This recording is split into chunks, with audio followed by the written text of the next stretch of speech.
very distinctive face of the Peugeot family.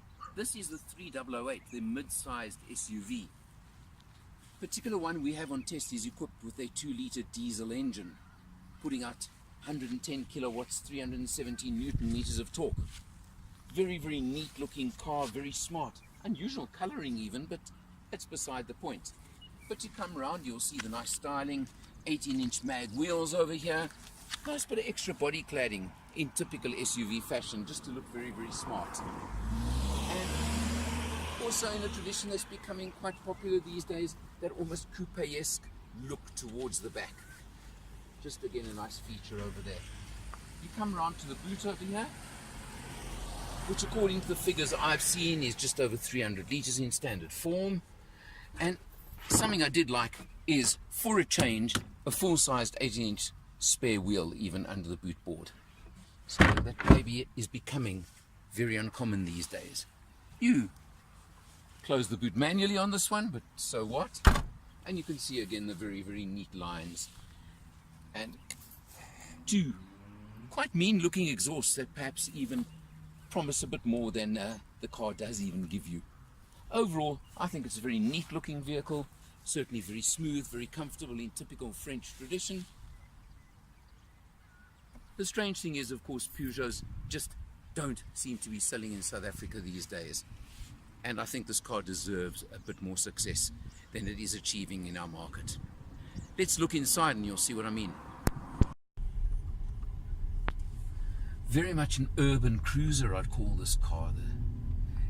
Of course, a typically French different interior. The dash is so different, of course, what Peugeot call the i-cockpit.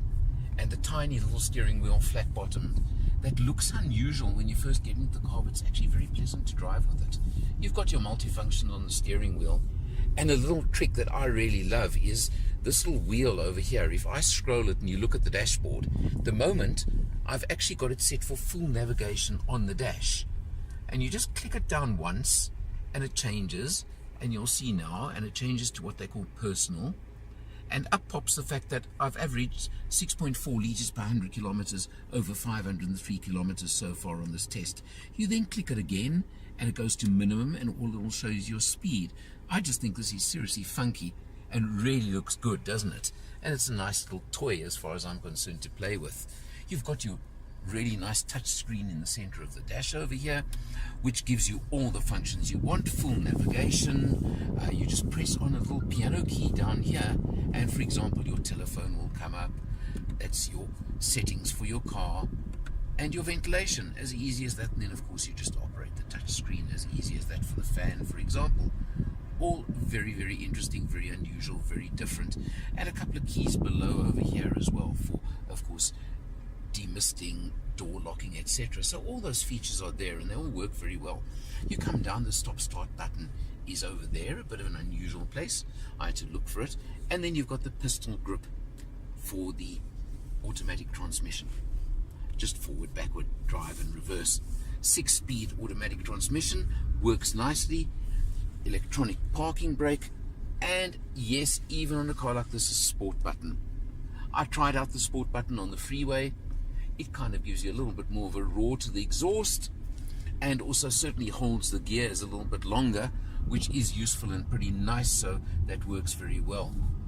It's generally a very, very pleasant environment to be in and to be driving around in. Lots of space, comfortable. The Allure trim level, which is the mid-spec for Peugeot, interestingly the diesel not available in the top spec level, but you've got to also limit the number of models that you bring in, I suppose, so I do understand that fully. But in the spec level, it's got pretty much everything you want, maybe minus things like leather seats and sunroof, which you can certainly live without, I'm sure, if you didn't really require them. It's always a choice. This diesel engine to me is an absolute peach. Driving around, you've got flappy paddles if you want them, but again, do you need them on a car like this? 2 litres, 110 kilowatts, 370 newton meters of torque. That's a lot of torque, and it pulls like a steam engine, so that's useful as well. Price wise, you're looking at 491,000 Rand for this version. Yes, it's a lot of money, but it is in the ballpark for this category, for this market segment. You've got the sweeping dash, so typically Peugeot, and so slightly different to everyone else. And that's always been something about Peugeot, that French flair, something a little bit different. You either love it or you don't. Simple as that. But it's an interesting alternative choice, and I've got to say I enjoy driving it. I've enjoyed a week with this car.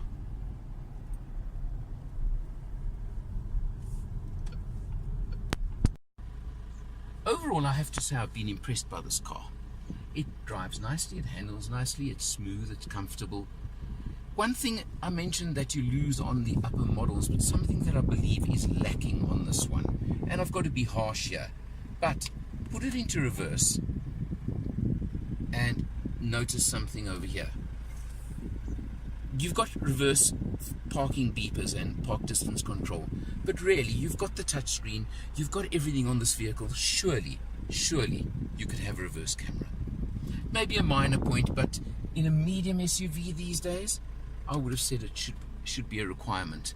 And I think maybe that's just one little trick that Peugeot have missed on this particular car. But it's got good space in the back seat, it's got ISOFIX, it's got everything that you could possibly want. If you are a buyer for a medium-sized family SUV, that's certainly frugal on its fuel economy with that diesel engine, and got all the features, or virtually all the features you want. I can't possibly list all the competitors in the segment of the market, there are so many.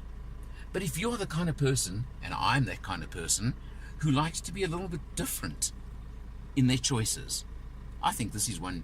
Take a look at it. It's certainly worthwhile. For Motor Matters, I'm Allure, and I'll see you next time.